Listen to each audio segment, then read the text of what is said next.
90 Day Fiance threw me off last night so bad that I don't even know what I want to say to you guys today. Let's just jump into this video.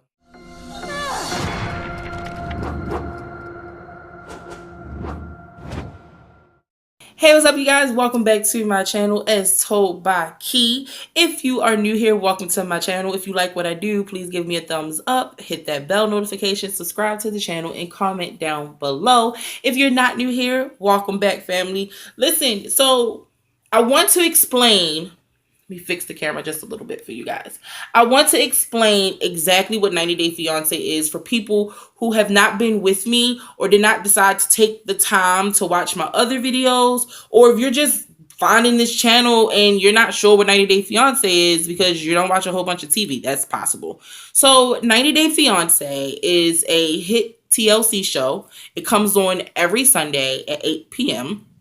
And it is it's kind of like a docu-series. So we are documenting couples who have decided that they want to bring the person that they fell in love with from maybe Germany or Russia or Rome or Morocco or wherever they're from. They want to bring them here to the States so that they can get married. And they have to go through a process called the K1 visa. Now, this is a really intense process. You have to be interviewed. It takes hours to get interviewed, and if you do not get the questions right, or if they feel like you stumbling on some things or whatever, you can get denied really quickly. It is an intense situation.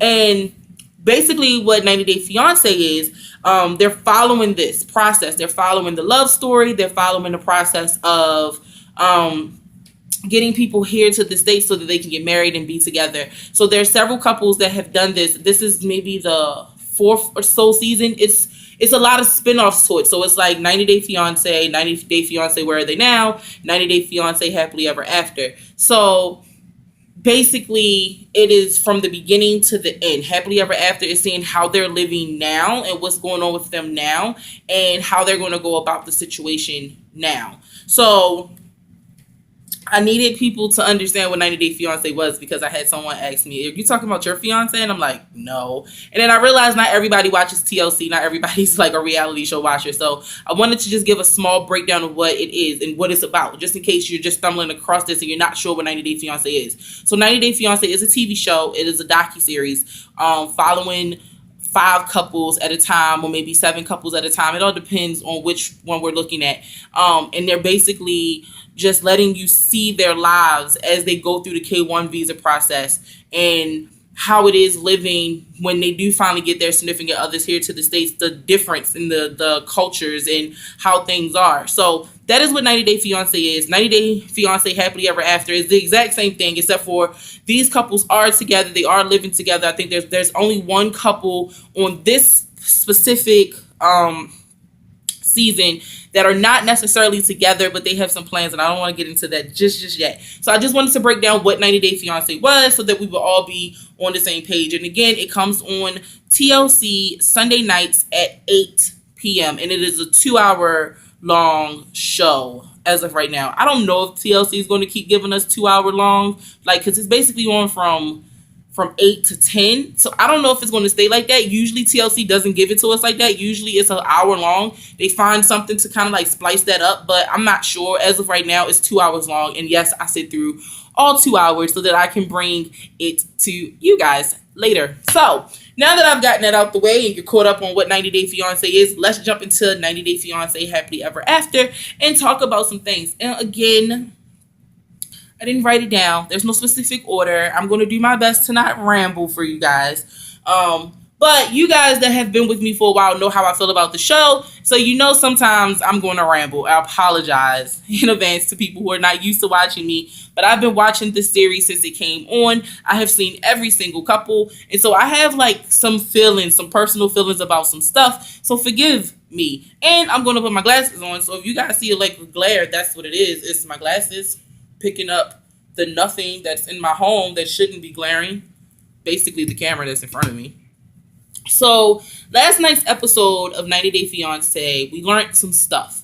And I want to start with Chantel and Pedro. I want to start with them because when we first met them, I was like, dang, Chantel's family is so like extra. They were just burning him with questions, and I felt like they didn't put any blame or responsibility on Chantel for keeping a lot of the secrets. Now, if you're not familiar, Chantel is a 26-year-old African American from Atlanta, Georgia. Pedro is a 27-year-old Dominican Republican. He's a Puerto Rican. I don't know. I don't know if they actually tell us, because he could be from the DR and not be. Anyway, so Pedro is 27 years old, and he's a little bit of a mama's boy.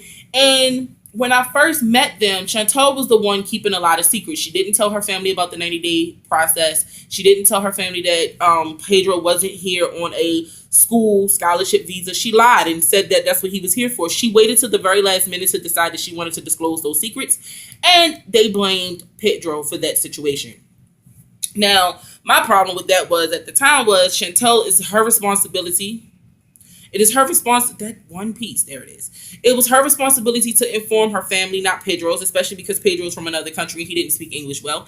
And so she needed to be the one to break down what was happening. She did not do that. And ever since that situation, Chantel's family has been really, really, really specifically geared towards making Pedro talk and tell the truth. And I was just always like, it's not fair, because it seems like you're letting Chantel out of the responsibility that she had in the situation. So now in this season, we are dealing with the fact that Chantel is still not getting what she needs from Pedro. And what she needs from Pedro is support. She needs mental support, financial support. He's working now, and she's working also, and she's also in school, and they both bust their butts for what they have.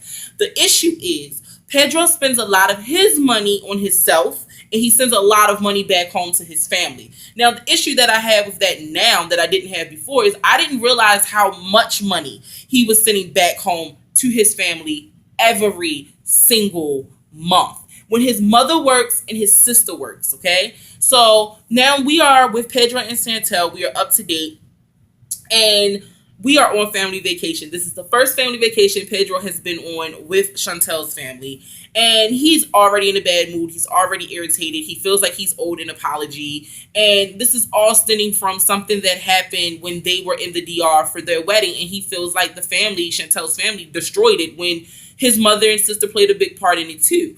So we're going to a winery, and while we're at this winery, we're at breakfast now with Chantel's family, and they're just asking questions like, what's going on with you guys? What's happening?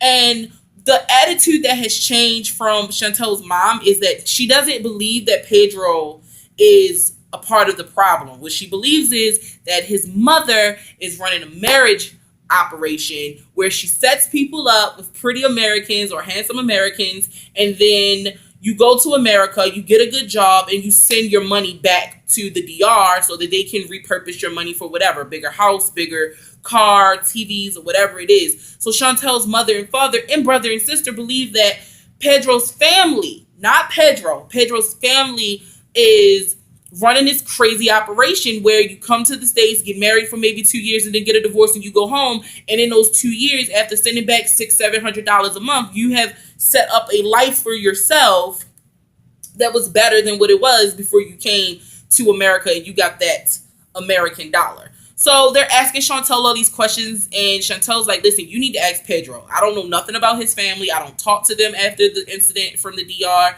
You guys need to talk to Pedro. So the mother and father's like, he doesn't talk. He's not going to say anything. So if he doesn't want to say anything and you don't want to say anything, fine. We're going to hire a private investigator. And Chantel's like, what? Why? Like, she doesn't understand what they're talking about. Like, she feels like they're taking it too far.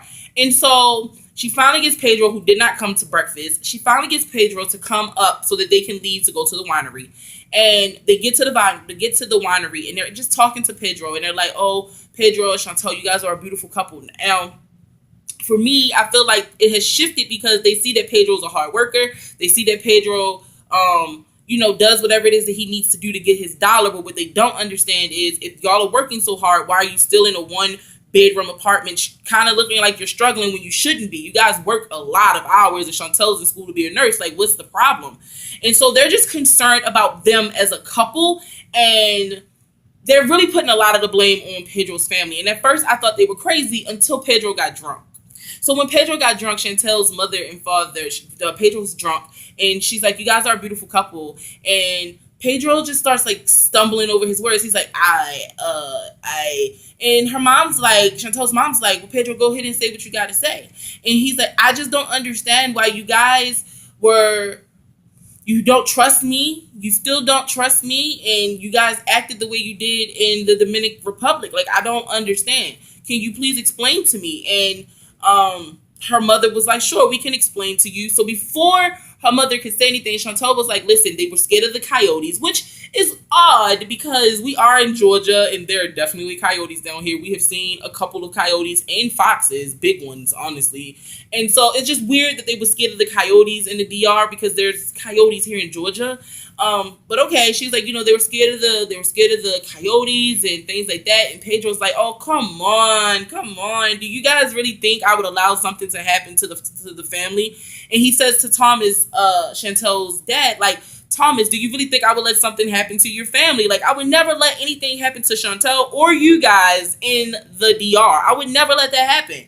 And her mother still steps up and she says, "Listen, Pedro, we feel like your mother is taking advantage of you. We feel like your mother is taking advantage of Chantel, and we are concerned for you guys. We want to know what's going on. You don't talk to us. You don't express anything, and we're really concerned about you guys." Now, that is a shift in the relationship because, like I said, when we first met Chantel and Mr. Thomas and his wife, I never can remember her name, and Pedro, they were only concerned about Chantel, and I guess they've seen some things that they like in Pedro, and now they're concerned for Pedro because it seems like the mother is so demanding. And as they were having this conversation, I was like, damn, yo, his mother might be like, he might not even notice that that's what she doing for real. You know what I mean? So Pedro gets defensive. He's like, no. And the mother's like, "Okay, we're all drinking. We probably just need to get some water. We probably just need to like relax, like get some water." He's like, "No, I need to get another drink." And he goes and he gets another drink and he starts going. He's like, "Listen, I'm going to tell you guys, I have a plan to go back to the DR." And Mr. Thomas was like, "Oh, you and Chantel are going to go back to the Dominican Republic?" And Chantel's looking like, we never had that conversation. And as a wife, myself, I'd have been like, we never had that conversation. And he's like, no, Chantel, maybe just me by myself. So Chantel says, "So you're thinking about leaving me? Por qué? Like, why? Why are you thinking about that?" He's like, "Oh, I don't want to talk about that now. The plan's not full in effect, and that's not there's not their business." And Mr. Thomas was like, "No, it isn't our business, but you guys are our kids, and we want to know that you guys are going to be okay. And I just want to know why you would be thinking about leaving Chantel here in the States while you go back to the DR." He's like, "Oh, it's a plan in place, and I'm not ready to share. I'm not ready to share." And he kind of like shuts down immediately. And so the last scene that we see with Chantel and Pedro is the day after he got pissy drunk and decided to spill his guts out. And she's asking, like, "When were you going to talk to me about this stuff? When were you going to tell me a plan? Why are you thinking about leaving me?" And he's like, "Oh, I didn't say that." And she's like, "Yeah, dude, you did.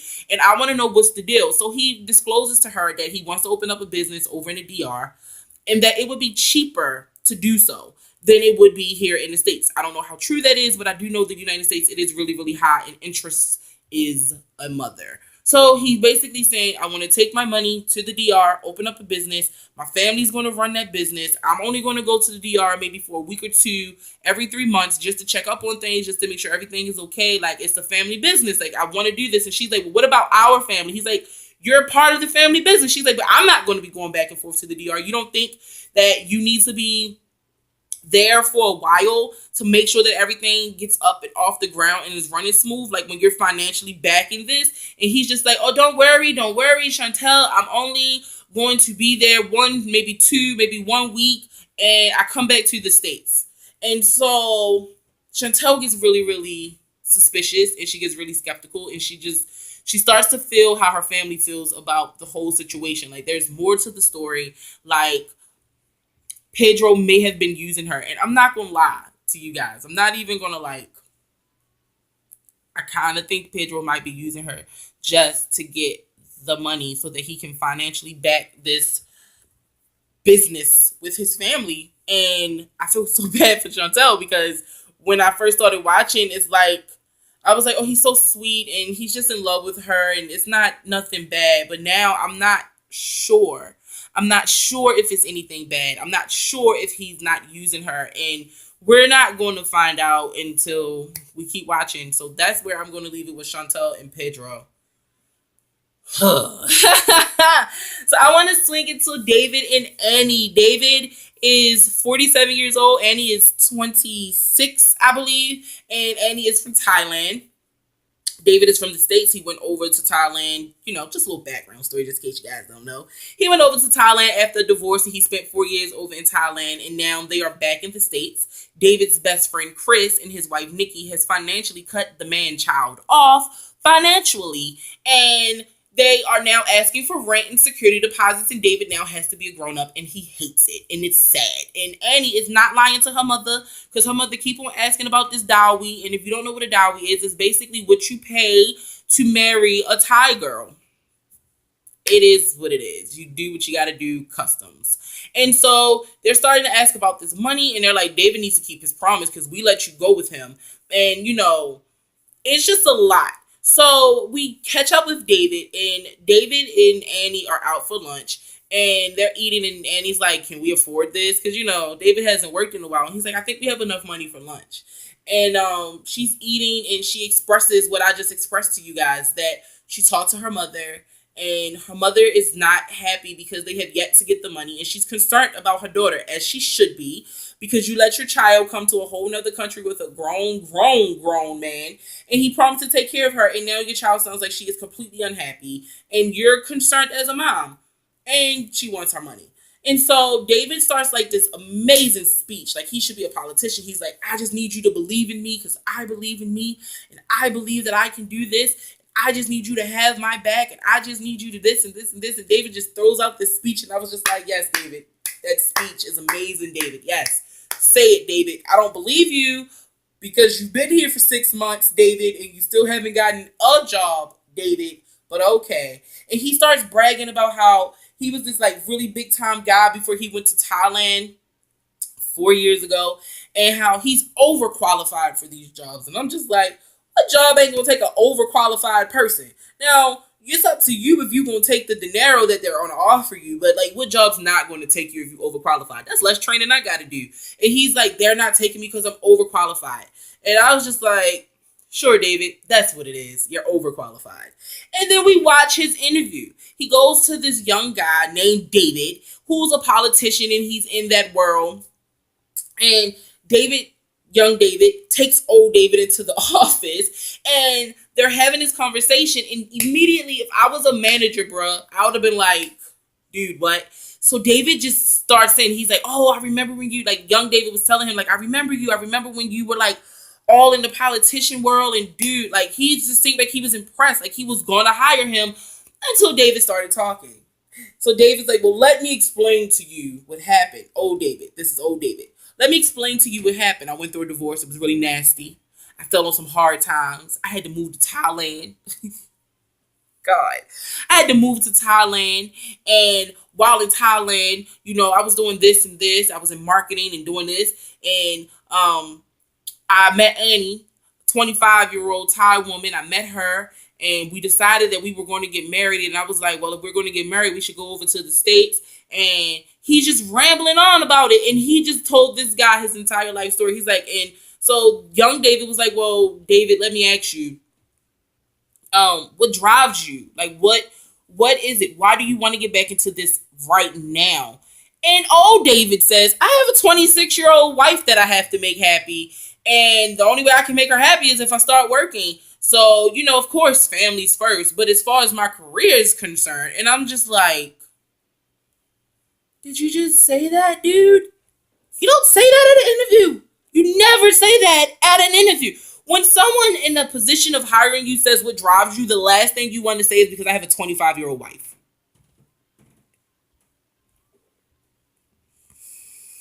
Yep. But he said it. And so young David was like, listen, David, man, I really respect you. I appreciate what you've done for this community. You have integrity. You fought for this country. And old David was like, yeah, I'm about to get this job. And then young David was like, but unfortunately, you've been out of the game for 4 years, and I don't think that you are caught up enough with what is going on in the world today. So I'm gonna go ahead and tell you that you're gonna be amazing for somebody, but you won't be amazing here. And I really think that he did that because David doesn't he doesn't want the job so that he can get back into the field that he left. He wants it so he can take care of Annie, which is okay, but you don't say that. You don't say, I want this job because of the money. Especially to a person that's a politician, because they lie quite a bit. They want you to say shit like, I want this job so I can change the community. I want this job because there's so much violence. I want this job because when I was anything but I just want the money. So whatever.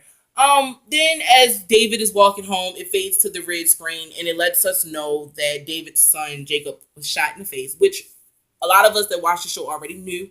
This happened a few months ago. He was shot in the face by a friend who was playing with the gun and said that the gun was not loaded, and he pointed it to Jacob and shot him right in the cheek. So